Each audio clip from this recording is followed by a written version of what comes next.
भाई वाह, आप क्या बेवकूफ समझते हो सबको? मैं सबूत दे रहा हूं। ये सबूत है कि एलजी जो है प्योरली राजनीतिक आदमी है। वो स्कीम से अनकंफर्टेबल थे और कारण ये था कि उनके ऊपर से जो है एलजी साहब का और उनके ऊपर भारतीय जनता पार्टी का दबाव था, सबको मालूम है। अफसर नहीं चाहते ये स्कीम आए। वो क्यों नहीं चाहते? क्योंकि एलजी साहब नहीं चाहते। वो क्यों नहीं चाहते? क्योंकि भारतीय जनता पार्टी नहीं चाहती। कल कोई और एलजी आएगा, उससे पहले भी एलजी आए हैं, मगर उनको उस ऑफिस की मर्यादा रखनी चाहिए। श्रीमान सौरभ जी, माननीय मंत्री उत्तर देंगे चर्चा का? देख जी, एक चर्चा बुराड़ी से हमारे विधायक संजीव झा जी ने शुरू की। मैंने ये चिट्ठी एलजी साहब की मंगवाई अभी। मुझे नहीं पता ये एलजी साहब ने चिट्ठी किससे लिखवाई है, क्योंकि उन्होंने नहीं लिखी है, मैं समझ सकता हूँ। उनकी इतनी अंग्रेजी है ही नहीं कि वो ऐसी चिट्ठी लिख दे।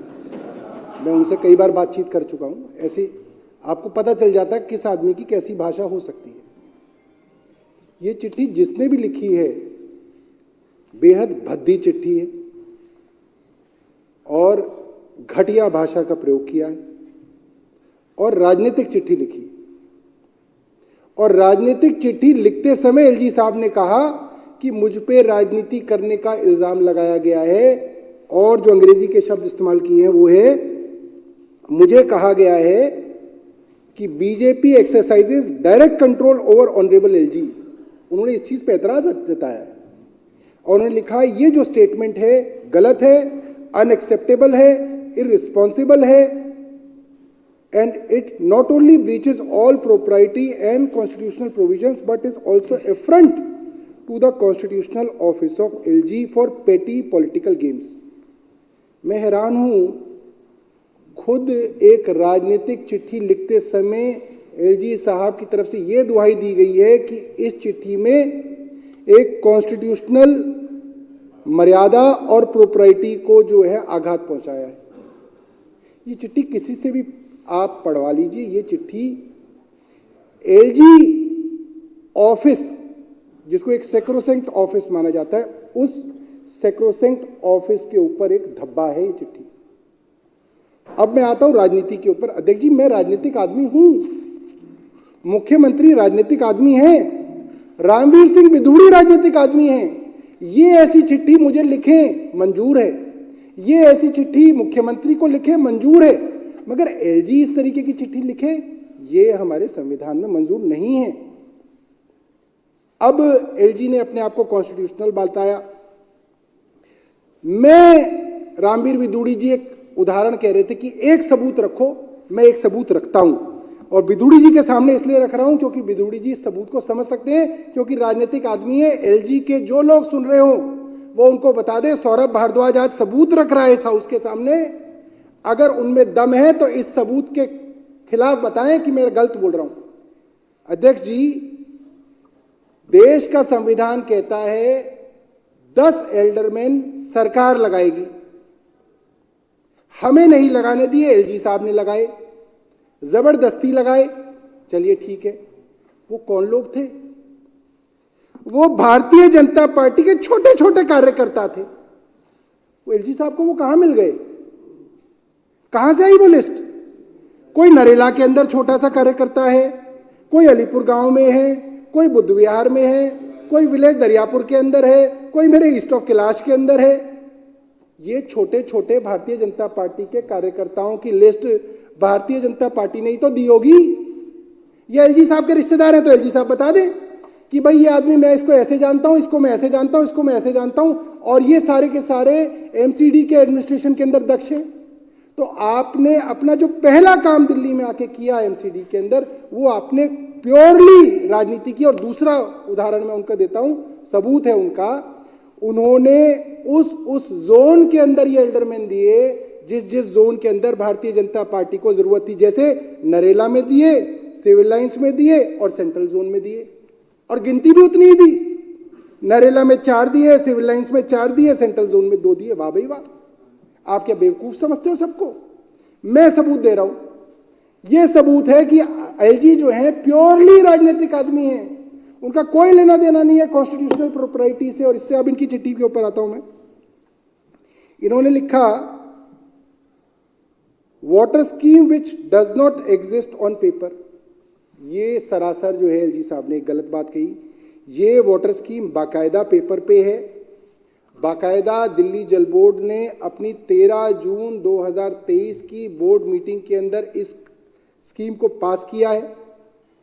दिल्ली जल बोर्ड की तरफ से बार बार ये कहा जा रहा था, क्योंकि अफसर जो हैं वो इस स्कीम से अनकंफर्टेबल थे, और कारण ये था कि उनके ऊपर से जो है एलजी साहब का और उनके ऊपर भारतीय जनता पार्टी का दबाव था। ये सबको मालूम है। अफसर नहीं चाहते ये स्कीम आए। वो क्यों नहीं चाहते? क्योंकि एलजी साहब नहीं चाहते। वो क्यों नहीं चाहते? क्योंकि भारतीय जनता पार्टी नहीं चाहती। इसलिए अफसर बार बार ये कहते रहे कि साहब हम ना इस स्कीम के अंदर मॉडिफिकेशन करना चाहते हैं, मॉडिफिकेशन करना चाहते हैं। हम रुके रहे। मैंने खुद फाइल पे लिखा। मैं जब यूडी मिनिस्टर बना, आतिशी चेयरपर्सन थी, पहले मैं ही चेयरपर्सन था, मैं ही यूडी मिनिस्टर था। तो जब आतिशी चेयरपर्सन बनी तो मैंने खुद अपनी कलम से फाइल पे लिखा हुआ अपनी हैंडराइटिंग में कि भाई मुझे कहा गया है कि जल बोर्ड जो है इस स्कीम को जो है दोबारा से देख रहा है, लिहाजा ये फाइल वापस करता हूं। हमने वापस की जल बोर्ड को फाइल। मगर जब 6 महीने बीत गए, जून के अंदर स्कीम पास हो रखी है, दिसंबर बीत गया, तो हमें बात समझ में आ गई कि जल बोर्ड कोई नई स्कीम नहीं लाना चाहता, सिर्फ पुरानी स्कीम ना आए इसलिए नई स्कीम का बहाना कर रखा कि हम कुछ और कर रहे हैं, हम कुछ और कर रहे हैं। तो आतिशी जी से लिखित में हमने पूछा, एज ए यूडी मिनिस्टर मैंने उनसे पूछा कि भाई आप बताइए, बार बार कहा जा रहा है कोई नई स्कीम आ रही है। तो उन्होंने लिखित में दिया है अध्यक्ष जी, मुझे नोटिंग है फाइल के ऊपर, कि हमारे यहाँ पिछले 1 महीने से ये चर्चा हो रही है कि कोई नई स्कीम लेके आएंगे, कोई मॉडिफिकेशन करेंगे स्कीम में, 13 जून 2023 वाली स्कीम में कोई मॉडिफिकेशन करेंगे, मगर कोई मॉडिफिकेशन नहीं हो पा रही है। समय बीतता जा रहा है, लिहाजा इसी स्कीम को जो बोर्ड से पास हुई है उसको ही फाइनल स्कीम माना जाए और इसको कैबिनेट में भेजा जाए। तो जाहिर सी बात है, तो बड़ी साधारण सी बात है अध्यक्ष जी, कि अगर कोई स्कीम पास हुई है और उस स्कीम को बदलने की चर्चा हो रही है मगर कोई बदलाव पास नहीं हो रहा है, तो जो स्कीम पास हो रखी है वही फाइनल है। और जब दिल्ली जल बोर्ड की चेयरपर्सन ने लिख के दे दिया कि यही फाइनल है, तो वो हम मानेंगे कि वो फाइनल है। और वो फाइनल स्कीम हमने जो है कैबिनेट के लिए जो है यूडी सेक्रेटरी साहब को भेज दी कि यूडी सेक्रेटरी जो है, जो एसीएस है, वो इस स्कीम को जो है लेके आए। अब हर स्कीम को रोकने का एक ही तरीका है कि आप उसको जो है फाइनेंस के पास भेज दें। फाइनेंस या तो उस पर कमेंट दे ही ना दे, तो ऐसे उलझुलूल बातें उसके ऊपर लिख दे कि वो स्कीम आ ना सके। वही फाइनेंस जो है फिलहाल कर रहा है। जिस दिन एलजी साहब का यहाँ पे अभिभाषण था, मुझे लग रहा है 15 फरवरी थी, 15 फरवरी को मैं था, एलजी साहब थे, मुख्यमंत्री जी थे, हमारी आतिशी थी, और बाय द वे उस वक्त राखी बिरला भी सामने बैठी हुई थी। उस वक्त तो शायद सर आप भी थे मुझे लगता है, मगर आपको इन्वॉल्व करना ठीक नहीं है, आप भी थे वहां पे। और वहां पे चर्चा हुई एलजी साहब के सामने, और एलजी साहब ने कहा नहीं नहीं नहीं, आप एक काम कीजिए, आप सीएस को लिखिए, मैं भी सीएस को कहूंगा इस स्कीम को लाया जाए। अरे जब खुद एलजी साहब से चर्चा हुई है स्कीम के बारे में, तो एलजी साहब कैसे कह रहे हैं कि इस स्कीम के बारे में ये कोई स्कीम ही नहीं है, पेपर पे ही स्कीम नहीं है? ये तो सरासर गलत बात है। ये तो सबके सामने है, और आप ही को चिट्ठी लिख रहे हैं कि ऐसी कोई स्कीम नहीं है, जबकि सामने चर्चा हुई है एलजी साहब के साथ। ये जो है इस तरीके की जो छोटी छोटी चीजें हैं अध्यक्ष जी, वो इतने बड़े कॉन्स्टिट्यूशनल जो ऑफिस है एलजी साहब का, उसको जो है छोटा करती हैं। एलजी साहब को इस बात को समझना चाहिए। आज वो एलजी है, कल कोई और एलजी आएगा, उससे पहले भी एलजी आए हैं, मगर उनको उस ऑफिस की मर्यादा रखनी चाहिए। अब अगला उन्होंने क्या लिखा कि ये ट्रांसफर्ड सब्जेक्ट है, यूडी, जल बोर्ड और फाइनेंस डिपार्टमेंट, इसका पूरा जो है कंट्रोल वो क्योंकि चुनी हुई सरकार के पास है, तो इसमें मेरे को क्या लेना देना। वाह भाई वाह। अभी तक क्या हमें यही समझ में नहीं आया कि कंट्रोल किसके पास है? अगर कंट्रोल हमारे पास ही था और हमारे पास ही रखना था, तो केंद्र सरकार क्यों जो है नया एक्ट लेके आई थी, अमेंडमेंट लेके आई थी 2023 के अंदर? वो कंट्रोल का ही तो झगड़ा था कि सब्जेक्ट हमारे पास रहे मगर कंट्रोल एलजी साहब का और भारतीय जनता पार्टी शासित केंद्र का रहे। वो आपने कंट्रोल ले लिया, और वो कंट्रोल एलजी साहब दोनों तरीके की बातें करते हैं। मैं हैरान हूं, जब कोई मामला फंस जाता है तो वो चिट्ठी पे लिखते हैं तो ट्रांसफर्ड सब्जेक्ट है, तो आपके अंडर है। अब मैं एलजी साहब का ही ट्विटर हैंडल देख के आपको बता रहा हूं अध्यक्ष जी, 2 दिन पहले का ट्वीट है उनका, मैं आपको दिखा देता हूं एलजी साहब का।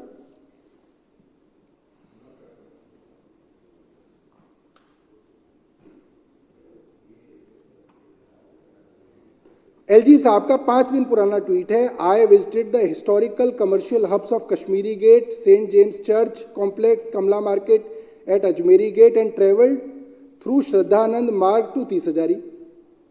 अखबार के अंदर इनकी प्रेस रिलीज आई है कि मैंने ये डायरेक्शन दी, इस बाजार को ठीक कर दो, इस बाजार को ठीक कर दो, इस बाजार को ठीक कर दो। ये बाजार आपके पास कहां से आ गए? ये तो ट्रांसफर्ड सब्जेक्ट है, या तो पीडब्ल्यूडी के हैं या वो कुछ सड़कें एमसीडी की हैं। आपका क्या लेना देना है उसके अंदर? और आपके साथ दिल्ली सरकार के सारे अधिकारी दिख रहे हैं इस फोटो में। ये एमसीडी के कमिश्नर हैं, ये भी ट्रांसफर्ड सब्जेक्ट है। आप क्यों लेके घूम रहे हो इनको? इसके अंदर वो भी आ रहा हूं, उसमें भी आता हूं मैं। तो भाई आप ये क्या लिखते हो कि आप चिट्ठी में कुछ लिखते हो, अखबारों में प्रेस रिलीज कुछ और देते हो? ऐसे कोई ना चलेगा। उससे पहले हमारे बुराड़ी के विधायक यहां पे हाउस में हैं और एलजी साहब जो है वो बुराड़ी में घूम रहे हैं, सीवर की बात कर रहे हैं, नालियों की बात कर रहे हैं। सीवर क्या ट्रांसफर्ड सब्जेक्ट नहीं है? नालियां क्या ट्रांसफर्ड सब्जेक्ट नहीं है? सड़कें क्या ट्रांसफर्ड सब्जेक्ट नहीं है? आप सारे के सारे अफसरों को वहां पे लेके गए, सारे ट्रांसफर्ड सब्जेक्ट के अफसर थे। इरिगेशन फ्लड कंट्रोल का अफसर आपके साथ, पीडब्ल्यूडी का अफसर आपके साथ, जल बोर्ड का अफसर आपके साथ, एमसीडी का अफसर आपके साथ। आप उनको डायरेक्शन दे रहे हो, अगले दिन अखबार में छपवा रहे हो और आप कह रहे हो कि ये ट्रांसफर्ड सब्जेक्ट है। भाई ट्रांसफर्ड सब्जेक्ट है तो आप क्यों ले जा रहे हो ट्रांसफर्ड सब्जेक्ट के अफसरों को? आप कैसे प्रेस रिलीज दे रहे हो उसके बारे में? आप खुल्लम खुल्ला झूठ बोल रहे हो और बात कर रहे हो प्रॉपर्टी की। ये गलत है। उससे पहले किराड़ी में गए, किराड़ी में क्या करने गए आप? किराड़ी के अंदर भी वही सीवर की बात, पानी की बात, गलियों की बात, ये सारे ट्रांसफर्ड सब्जेक्ट हैं। और अध्यक्ष जी, मूल बात ये है, अगर वो आपका ही सब्जेक्ट था तो आप गाली किसको दे रहे हो? फिर तो आपका ही था, आपको ही करना था, हमेशा ही आपका था। अगर आप ये कह रहे हो कि ये नहीं हुआ, ये होना चाहिए, इसका मतलब आप यही कह रहे हो ना कि चुनी हुई सरकार ने नहीं किया, ये होना चाहिए। और चुनी हुई सरकार ने नहीं किया, इसका मतलब वो ट्रांसफर्ड सब्जेक्ट है, वो इलेक्टेड गवर्नमेंट का सब्जेक्ट है। आप उसमें क्यों गए? किराड़ी क्यों गए? आप बुराड़ी क्यों गए? आप दिल्ली के पुराने बाजारों में क्यों जा रहे हो? और जब बात आती है तो आप कहते हो आपके पास कंट्रोल नहीं है। ऐसे नहीं चलेगा अध्यक्ष जी, ये झूठ है। सब जगह गए। अरे आप विधायकों को बुलाइए आप।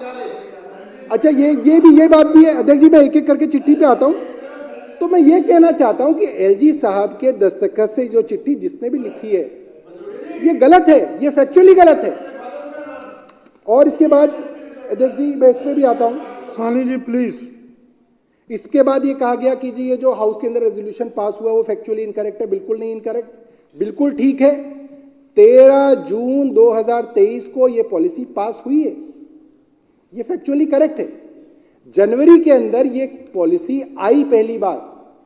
उप मुख्यमंत्री मनीष सिसोदिया जी उस वक्त चेयरमैन हुआ करते थे, मैं उस वक्त वाइस चेयरमैन हुआ करता था। ये डिस्कशन हुआ, मगर इस पॉलिसी के ऊपर आम राय नहीं बनी, तो मनीष जी ने कहा इसको दोबारा देखेंगे।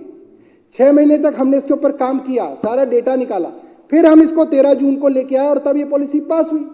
इसके अंदर जो रेजोल्यूशन है, मुझे याद है गौतम जी ने रखा था वो रेजोल्यूशन, सोमनाथ जी ने रखा था, पानी वाला जो रेजोल्यूशन था, वो जो भी रेजोल्यूशन था वो फैक्चुअली बिल्कुल करेक्ट है, इसके अंदर कोई दो राय नहीं है। और फिर इसके बाद जो एलजी साहब ने एक बात और कही है, बड़ी मजेदार बात है। क्या होता है जब आदमी खुद लिखता है तो उसको याद होता है कि मैंने क्या किया और मैं क्या लिख रहा हूं। जब कोई और लिखता है तो उसको याद नहीं रहता।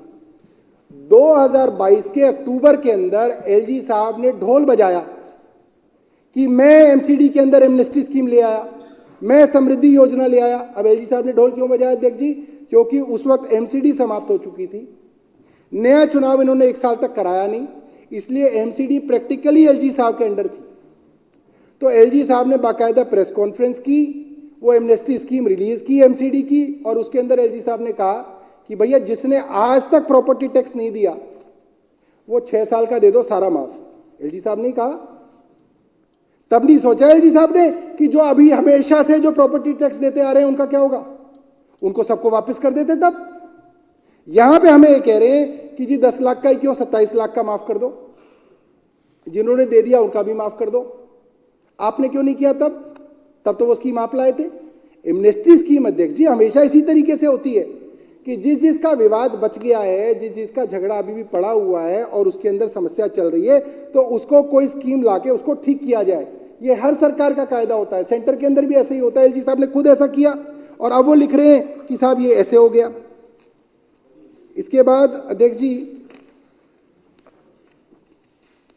उन्होंने कई सारी बातें लिखी हैं इसके अंदर, वो बिल्कुल पॉलिटिकल बातें हैं कि कुछ कॉलोनियों के अंदर पानी क्यों नहीं पहुंचा, उन्हें पता ही नहीं है। दिल्ली के बारे में जानकारी ना हो तो यही होता है भैया। कुछ कॉलोनियां ऐसी हैं जो फॉरेस्ट की लैंड पे बनी हुई हैं, कुछ कॉलोनियां ऐसी हुई हैं जो एएसआई की लैंड पे बनी हुई हैं।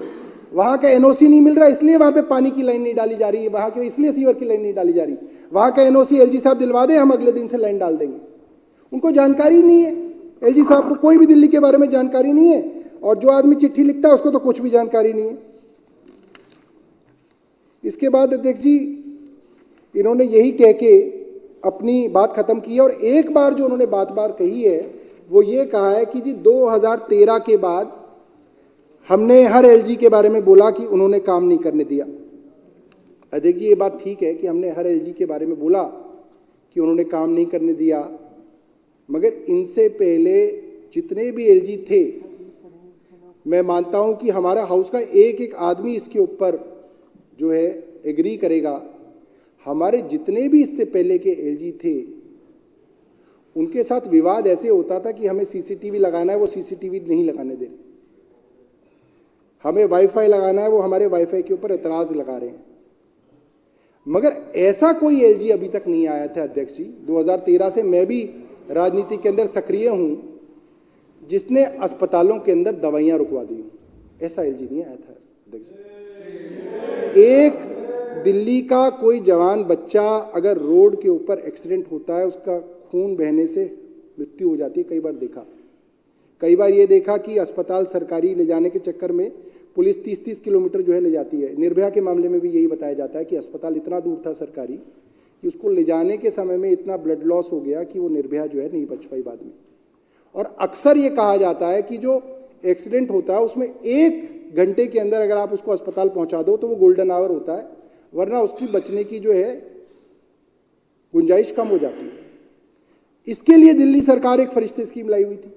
फरिश्ते स्कीम ये थी कि आप किसी भी एक्सीडेंट विक्टिम को, चाहे वो कोई भी हो, दिल्ली का हो, बाहर का हो, अमीर हो, गरीब हो, दिल्ली की सड़क पे अगर एक्सीडेंट हो गया तो आप उसको अस्पताल पहुंचा दो, नियरेस्ट हॉस्पिटल, प्राइवेट हॉस्पिटल, और उसका सारा इलाज मुफ्त किया जाएगा, पैसे दिल्ली सरकार देगी। अब देखिए क्या किया एलजी साहब ने, आप इसमें समझिए। जो प्राइवेट अस्पताल थे वो तो पहले ही नहीं चाहते थी कि फरिश्ते की योजना को वो इंप्लीमेंट करें, क्योंकि उनको पैसा मिलता है डीजीएचएस रेट पे, जो उनकी मार्केट रेट से 1/2 या कई बार 1/3 होता है, तो वो नहीं चाहते थे। मगर सरकार ने बहुत ज़्यादा अवेयरनेस कैंपेन की, अस्पतालों के ऊपर बहुत ज़्यादा दबाव बनाया कि भाई ये योजना आपको लानी पड़ेगी, और ये योजना चली। अब इन एलजी आने के बाद क्या हुआ, और इनके आने के बाद ही हुआ है, ये साक्ष्य हैं, हमने सुप्रीम कोर्ट में रखे हैं। इनके एलजी बनने के बाद ये हुआ कि हेल्थ डिपार्टमेंट ने उन प्राइवेट अस्पतालों को पैसा देना बंद कर दिया, उनके बिलों की पेमेंट करनी बंद कर दी। अब जब बिलों की पेमेंट करनी बंद कर दी तो धीरे धीरे उन्होंने अस्पताल के अंदर फरिश्ते स्कीम के लोगों को डिनाई करना शुरू कर दिया। अब इसका बड़ा असर क्या हुआ अध्यक्ष जी, कि ऐसे हजारों लोग होंगे, मैं पक्का बता रहा हूं, हजारों लोग होंगे जिन्होंने मानवता की खातिर किसी एक्सीडेंट विक्टिम को उठाया होगा, अपनी गाड़ी में रखा होगा, और वो प्राइवेट अस्पताल लेके गए होंगे, और वहां प्राइवेट अस्पताल ने उनको लिया नहीं होगा। अब वो तो उसके ऊपर पड़ गया ना वो विक्टिम। अब उसने जैसे तैसे या तो अपनी जेब से उसका इलाज कराया होगा, या वो फिर दोबारा किसी सरकारी अस्पताल में लेके गया होगा और वो परेशान हुआ होगा, और इस परेशानी के कारण अब वो सबको कहेगा कि भाई फरिश्ते स्कीम नहीं चल रही, अब प्राइवेट अस्पताल मत ले जाना वरना मेरी तरह फंस जाओगे। मरे होंगे, बहुत लोग मरे होंगे। जहां 5-5 हजार तक फरिश्ते स्कीम के अंदर लोगों का इलाज हुआ, अब वो इलाज घट के 1000-2000 हजार भी नहीं रह गया। देखिए, तो मान लीजिए कि ऐसे 3-3.5 हजार लोग होंगे जो शायद इस फरिश्ते स्कीम के ना चलने की वजह से बेचारे या तो अपाहिज हो गए होंगे, या हो सकता है मृत हो गए होंगे। ये सब किया। हॉस्पिटल्स के अंदर ओपीडी काउंटर के अंदर गरीब डेटा एंट्री ऑपरेटर बैठते थे, इन्होंने उनको हटा दिया। डाक स्कीम के अंदर जिस आदमी का टेस्ट सरकारी अस्पताल में ना हो और 2 दिन से ज्यादा की डेट मिल रही हो तो वो प्राइवेट लेबोरेटरी में जाके टेस्ट करा सकता था। ये डार्क स्कीम थी। किसी की अस्पताल के अंदर ऑपरेशन की डेट अगर 1 महीने से ज्यादा मिल रही हो सरकारी अस्पताल में तो वो प्राइवेट अस्पताल में जाके अपना वो ऑपरेशन करा सकता था। ये डार्क स्कीम है। इन्होंने पिछले 1.5-2 साल में डार्क स्कीम के पैसे भी अस्पतालों के रोक लिए, उनके बिलों के ऊपर अनाप शनाप ऑब्जेक्शन लगा के उनके पैसे रोक लिए। तो उन्होंने डार्क स्कीम के अंदर भी जो ऑपरेशंस होते थे वो ऑपरेशन करने कम कर दिए। लिहाजा मरीज जो है दर बदर भटक रहे हैं। इस तरीके के काम मैं एलजी साहब को बताना चाहता हूं और उनके साथ जो अफसर रहते हैं मैं उनको बताना चाहता हूं और बड़ी जिम्मेदारी के साथ बताना चाहता हूं, इस तरीके के कृत्य आज से पहले किसी एलजी ने नहीं किए। ये इन्होंने ही किए, क्योंकि कोई भी आदमी होगा वो भगवान से तो डरेगा। वो ये तो डर सोचेगा कि यार कोई आदमी मर जाएगा बेचारा रोड पे तो उसकी मौत मेरे सर पे आएगी।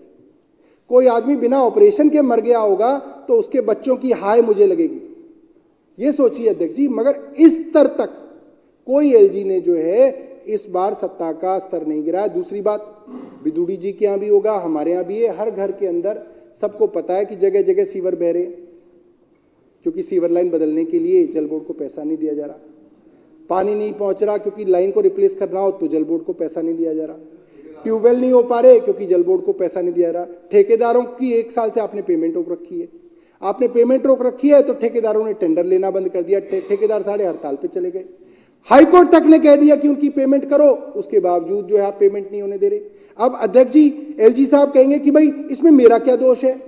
विदुड़ी जी कहेंगे भाई फाइल पे दिखाओ एलजी साहब ने कहां लिखा। अरे इतने भी बेवकूफ कोई ना कोई आदमी जो फाइल पे लिख देगा कि अस्पतालों की पेमेंट बंद कर दो, जल बोर्ड की पेमेंट बंद कर दो। ये कौन फाइल पे लिखता है? इसका तो बहुत छोटा सा वो है, वो कहते हैं ना हाथ कंगन को आरसी क्या और पढ़े लिखे को फारसी क्या। हमने जितने भी इस तरीके के अफसर हैं, सबसे बड़े तो इसमें फाइनेंस सेक्रेटरी एसी वर्मा, जिन्होंने हर चीज रोकी।